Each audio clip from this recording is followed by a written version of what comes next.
வணக்கம். நம்ம சேனலுக்கு தொடர்ந்து ஆதரவளித்துக் கொண்டிருக்கும் நல்ல உள்ளங்களுக்கு நன்றி. தொடர்ச்சியாக ஆதரவு கொடுங்க. திராவிட மாடல் மீண்டும் முட்டு சந்துக்கு வந்து விட்டது. ஏற்கனவே நம்ம சொன்ன மாதிரி இந்த ஆட்சி தொடர வேண்டுமா அப்படின்னு கேட்டால் மக்கள் பெரும்பாலானவர்கள் தொடரக்கூடாதுன்னு தான் சொல்லுவீங்க.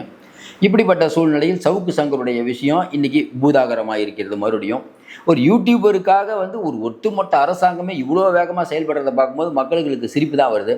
விளாத்திக்குளம் சம்பவத்தில் ஆரம்பித்து, கிருஷ்ணகிரியில் சம்பவம் ஆரம்பித்து, சென்னையில் நடந்த இரட்டை கொலையில் ஆரம்பித்து, அந்த ஆகாஷ் அப்படிங்கிறவர்கள் ஒருத்தர் லாக்அப் டெத்து, இப்படி பல விஷயங்கள் இருக்கும்போது சட்டம் ஒழுங்கு இருக்கிறதா அப்படின்னு நிலைமெல்லாம் பார்த்துட்டு இருக்கக்கூடிய நிலைமையில் இன்றைக்கி யூடியூபரை சுற்றி இவ்வளோ பெரிய பிரச்சனை நடக்கும்போது இப்போ சவுக்கு சங்கர் வீடியோ போடுறது இவ்வளோ பாதிப்பா அப்படின்னு தான் நினைக்க தோணுது. இந்த நிலைமையில் ஒரு பெண் எழுத்தாளர் அவர் ஸ்டாலின் அவர்களுக்கு ஒரு பகிரங்க கடிதம் ஒன்று எழுதியிருக்கார். அதுதான் இன்றைக்கி பெரிய அளவுக்கு வைரல் ஆகிட்டு இருக்கு. அது என்ன கடிதம்? திமுகவை எதிர்த்தால் விபச்சாரி என்பதா? எனக்கு 2 குழந்தைங்க இருக்காங்க. சவுக்கு சங்கருக்காக ஆதரவாக பதிவிட்டதற்காக உங்கள் ஆட்கள் எங்கள் மேலே பயங்கரமாக தாக்குதல் நடத்திட்டு இருக்காங்க. ஆபாச வார்த்தைகளால் தாக்குதல். இதை சொன்னவொன்னே உங்களுக்கு ஒரு ஞாபகத்துக்கு வரும், உடனே கருத்தை பதிவிடுவீங்கன்னு நினைக்கிறேன். திமுகவுக்கு வேற தெரிஞ்சது என்னங்க? யாராவது ஒருத்தர் அரசியலுக்கு புதுசாக அதுவும் திமுகவை எதுக்க ஆரம்பித்தா அவங்களுடைய பர்சனல் லைஃப்லேருந்து ஆரம்பித்து அவங்க குடும்பத்து உறுப்பினரை பற்றி கேவலமாகவும் தரங்கெட்ட துறையிலும் ரொம்ப ரொம்ப நாகரிக குறைவாக எழுதுவது இவங்க டிஎன்ஏலேயே இருக்குது. நீங்கள் தொடர்ச்சியாக பாருங்கள், இவருடைய வரலாறை பாருங்கள். ரொம்ப அருவருக்கத்தக்க மொழிகளில் பேசுவது தான் இவருடைய குணம்.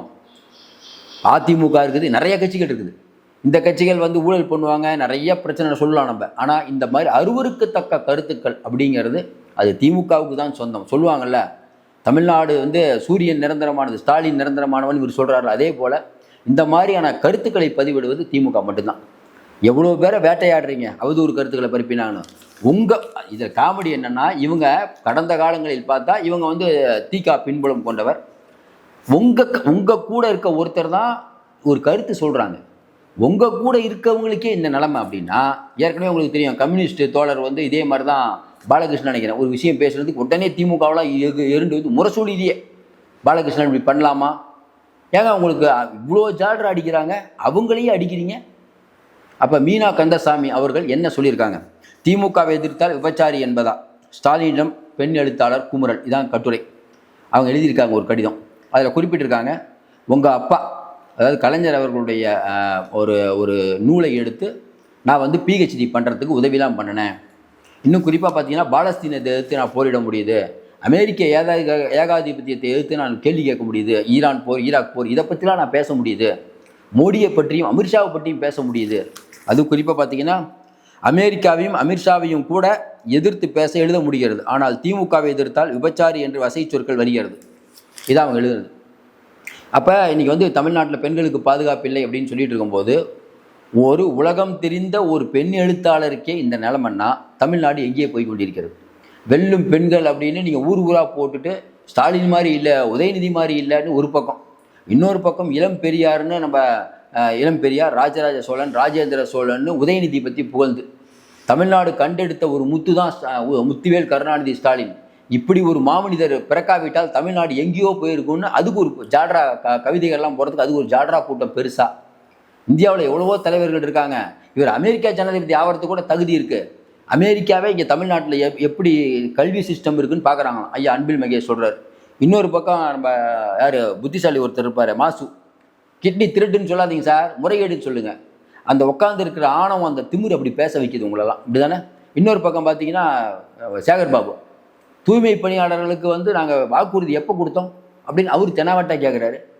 ஓசு பஸ்ஸு இதில் மகாராஜன் அப்படிங்கிற தேனியில் எம்எல்ஏ, எல்லாரும் ஓசு பஸ்ஸில் போங்க, உங்கள் அம்மா வீட்டுக்கு போங்க, நல்லா சாப்பிட்டு வாங்க. என்ன தரக்குறைவான பேச்சு இதெல்லாம்! ஏற்கனவே பொன்முடி பேசுறது மறுபடியும் இப்போ பேசிகிட்டு இருக்காருன்னா இவருக்கெல்லாம் சீட்டு கொடுத்து ஏற்கனவே உங்களுடைய எம்எல்ஏக்கள் பல பேரை தமிழ்நாட்டு மக்கள் விரட்டி அடிக்கிறாங்க. விளாத்திக்குளத்தில் கனிமொழிக்கு நேரிட்டது என்ன? நல்லா யோசிச்சு பாருங்க. நீங்கள் ஒரு பொற்கால ஆட்சி கொடுத்துருந்தீங்கன்னா மக்கள் இப்படி அங்கே விரட்டி அடிப்பாங்க. கனிமொழியை ஏங்க முற்றுகையிட்டாங்க? இதுக்கும் அந்த தொகுதியில் ஓரளவுக்கு நல்லா தான் பண்ணிகிட்டு இருக்காங்க கனிமொழி அவர்கள்.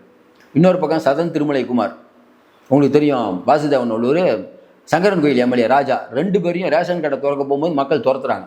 எல்லாத்தையும் தாண்டி 3 கேட்குறோம். சவுக்கு சங்கர் அவர்கள் நல்லவரா கெட்டவராங்கிறதெல்லாம் விட்டு, சவுக்கு சங்கர் அவர்களுடைய கருத்தாக தான் எதிர்கொள்ளணும். அவர் விஜயை திட்டுவார், திமுகவை திட்டுவார், விஜய் ஆட்களும் அவர் திருப்பி திட்டுவாங்க. நீங்களும் பேசுங்க, விமர்சனமாக வைங்க சார். அவர் ஆபாசமாக ஏதாவது பேசுனா அவரை பற்றி நம்ம பேசலாம், கரெக்டுங்களா? ஒரு ஆபாசமாக பேசினால் அவரை பற்றி நீங்கள் ஏதாவது பேசலாம். அதை விட்டுட்டு பொத்தாம்பதுவாக இந்த மாதிரி வந்து அதாவது சவுக்கு சங்கர் அப்படிங்கிற பற்றி யாருமே பதிவு போட முடியாது அப்படிங்கிறது எந்த விதத்தில் சரியான அணுகுமுறையாக இருக்கும்? மாற்றான் தோட்டத்து மல்லிகைக்கு மனம் உண்டுன்னு அறிஞர் அண்ணா சொல்கிறாரு. நீங்கள் விமர்சனங்களை தாக்கிக் கொள்ளும் பக்குவம் வேணும், இதெல்லாம் நீங்கள் சொன்ன பொன்மொழிகள். உங்களுக்கு அந்த பக்குவம் இருக்கிறதா? சவுக்கு சங்கருக்கு ஆதரவாக ஒருத்தர் பதிவு போட்டார்னா அவர் சொல்கிறது தப்புன்னு சரின்னு சொல்லுங்கள். அதை விட்டுட்டு ஆபாசமாக பதிவு போடுறாரு. என்ன நோக்கம்னா, ஏன் அப்படி பண்ணுறாங்கன்னா நம்மளை யார் கேட்டிருப்பா? ஏன்னா திமுகவிலேருந்து போட்டால் அவர் எப்படி நீங்கள் கேஸ் போடுவீங்க? நல்லா யோசனை பாருங்கள். அதுவே திமுக மேலே யாராவது போட்டாங்கன்னா எல்லாத்தையும் மேலேயும் அச்சுறுத்தல் பண்ணுறது. ஏன்னா உங்கள்கிட்ட ஆட்சி இருக்கிறது.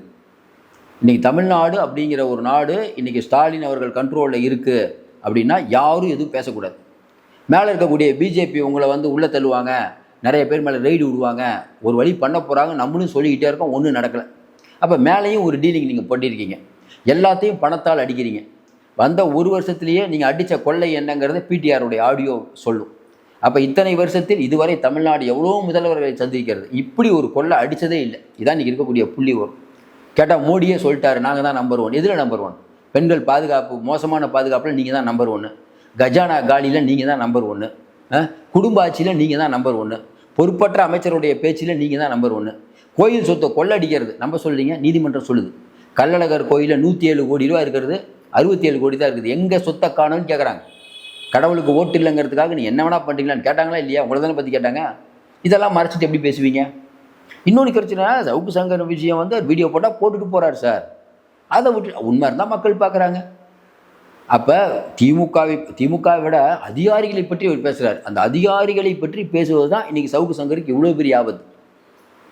இப்போ மீனா கந்தசாமி அப்படிங்கிறவங்க அவங்க வந்து ஆங்கில கட்டுரை நிறையா எழுதுகிறாங்க, உங்களை பற்றியும் நிறையா கட்டுரையெல்லாம் எழுதியிருக்காங்க. அப்படிப்பட்ட ஒருவர் சவுக்கு சங்கர் அப்படிங்கிற ஒருவர் இன்றைக்கி சமூகத்தில் நடக்கக்கூடிய அக்குறுமத்தெல்லாம் எழுதுகிறாருங்க. அவர் மேலே தனிப்பட்ட முறையில் அவர் எவ்வளோ கேவலமான மற்றவங்களாம் பேசுவாங்க, அவங்க மேலெலாம் வழக்கு இல்லை. நல்லா யோசிப்பார். அவருடைய உடல்நிலை பற்றியும் ரொம்ப கேவலமாக பேசுவாங்க. இவங்களுடைய மனநிலை என்ன அப்படின்னு பார்த்தீங்கன்னா, தொடர்ச்சியாக இந்த மாதிரி யாராவது ஒருவர், அதுவும் குறிப்பாக ஒரு பெண் வந்து பேச ஆரம்பித்தாங்கன்னா அவங்களுடைய கேரக்டரை வச்சு பேச வேண்டியது. கொஞ்ச நாளைக்கு முன்னாடி ஜோதிமணி எம்பி என்ன சொன்னாங்க? என்னங்க கரூரில் இருக்கக்கூடிய இன்ஸ்பெக்டர் பிஜேபிக்கு ஆதரவாக செயல்படுறாரு. நீங்கள் தானே திராவிட மாடலு, கரூரில் இருக்க இன்ஸ்பெக்டர் என்ன பிஜேபிக்கு ஆதரவாக செயல்படுறாரு? இப்போ கூட சமீபத்திய உங்களுடைய பேச்செல்லாம் நம்ம பார்த்துட்ருக்கோம்ல. கேட்டால் அதிமுககாரங்க பேசிட்டாங்க, அவங்க பேசிட்டாங்க, உடனே சன் நியூஸில் ஃப்ளாஷ் நியூஸ். நீங்கள் பேசாத பேச்சா? எவ்வளவு அருவருக்கத்தக்க முறையில் நீங்கள் பேசியிருக்கீங்க, உங்கள் தலைவர்கள் பேசியிருக்காங்க. தலைவர்கள் எவ்வளியோ தொண்டர்கள் எவ்வளி. நீங்கள் என்ன சொல்ல வரீங்க உங்களுடைய தொண்டர்களுக்கு? ஆமாம், இப்படி தான் நம்ம பேசணும். அப்போ இந்த மாதிரிலாம் பேசினா பொது வழியில் எந்த பெண்ணும் வரமாட்டாங்க. அதுதானே உங்களுடைய நோக்கம். இதை காலங்காலமாக இதை வந்து பண்ணிகிட்டு இருக்கீங்க. உங்களுக்கு யாரும் கடிவாளம் போடவில்லை.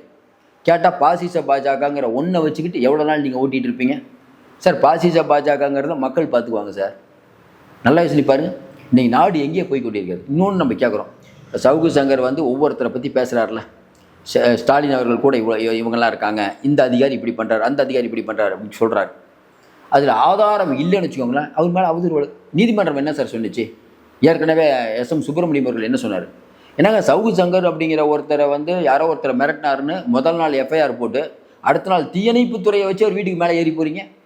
எத்தனை கேஸுக்கு இந்த மாதிரி நீங்கள் போயிருக்கீங்க? நல்லா யோசிப்பாரு. அவர் வீட்டுக்கு மலத்தை கொட்டுறாங்க, அந்த அம்மா வீடியோ எடுத்து லைவில் விடுது. அந்த அம்மாவை கடைசி வரைக்கும் அரெஸ்ட் பண்ணாமல் முன்ஜாமீன் வாங்குற வரைக்கும் வெயிட் பண்ணது யார்? காவல்துறை தானே. அவர் சிறைக்கு போகும்போது கையை உடைச்சி, அதுக்கப்புறம் பார்த்தீங்கன்னா அவர் பலவிதமான குற்றச்சாட்டுகள் சொல்கிறார். தொடர்ந்து அவர் கூட இருக்கவங்களெல்லாம் அச்சுறுத்துறீங்க.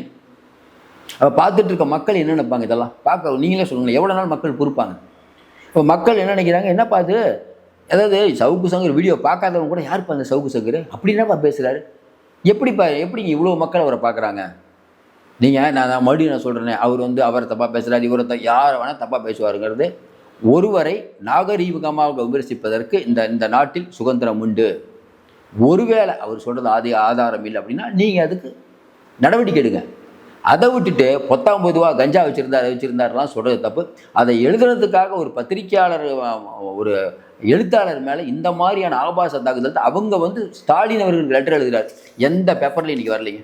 ஒரே ஒரு பேப்பரில், திமுக எதிரியான பேப்பரில் மட்டும்தான் வருது, மற்ற எந்த பேப்பர்லையும் வருது. அப்போ என்னென்னா நீங்கள் ஊடகங்களுடைய நிலைமையை நல்லா யோசிச்சு பாருங்க. இதுவே விஜய்க்கு பகிரங்க கடிதம், எடப்பாடிக்கு பகிரங்க கடிதம் யாராவது எழுதியிருந்தால் இன்னும் யாரும் ஊரை ரெண்டாக்கி இருக்க மாட்டாங்க. இந்த திராவிட மாடல் ஆட்சி தொடர வேண்டுமா? சொல்லுங்களேன். என்ன அந்த ஆட்சியில் மக்கள் நலம் பெற்று விட்டார்கள்? இவங்க நலமாக இருக்காங்க. கழகம் ஒரு குடும்பம் போது சில குடும்பங்கள் நன்றாக இருந்து கொண்டிருக்கிறது.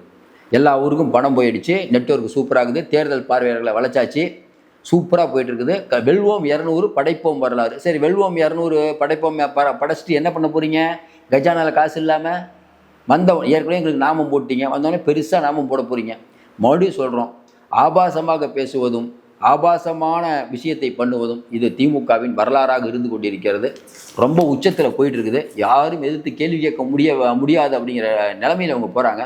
கண்டிப்பாக எல்லாருக்கும் ஒரு முடிவு உண்டு. ஸ்டாலின் சொல்கிற மாதிரி சூரியன் நிரந்தரம், ஸ்டாலின் நிரந்தரம் சொல்கிறாரு. நிரந்தரம் அப்படிங்கிறது உலகத்தில் ஒன்றுமே இல்லை. அது தெரியாமல் ஒரு பகுத்தறிவு பேசிகிட்டு இருக்காரு. இந்த பகுத்தறிவாதிகளை நம்ம என்ன பண்ணணுங்கிறது நமக்கு புரியல. தொடர்ந்து நீங்கள் பார்த்துட்டீங்களே, நீங்கள் சொல்லுங்கள், இவ்வளவும் பண்ணிட்டு ஒருவர் முதலமைச்சர் ஆகணும் அப்படின்னு மக்கள் விரும்புவாங்கன்னு நினைக்கிறீங்க? சவுக்கு சங்கரை பொறுத்த வரைக்கும் மறுபடியும் சொல்கிறோம், அவர் மேலே நமக்கு பல மக்களுக்கு 1000 கருத்து ஏற்படும். அவருடைய எல்லா கருத்தும் ஏற்றுக்கணும்னு சொல்ல, கருத்தால் எதிர்கொள்ளுங்கள். அதை விட்டுட்டு இந்த மாதிரியான நடவடிக்கைகள் சவுக்கு சங்கரை மேலும் இன்னும் உயர்த்தும். அவர் தெரியாதவங்களோடு தெரிய வைக்கிறீங்க. இது நாகரிகமான சமூகத்துக்கு நல்லதில்லை. நீங்கள் கேட்கலாம், நாகரிகத்தை பற்றி இவங்ககிட்ட பேசுகிறீங்களேன்னு. அது உண்மைதான். என்ன வேணால் சொல்லுங்கள், மக்கள் பார்த்து கொண்டிருக்கிறார்கள். தொடர்ந்து ஆதரவு கொடுங்கள். மீண்டும் சந்திப்போம். நன்றி, வணக்கம்.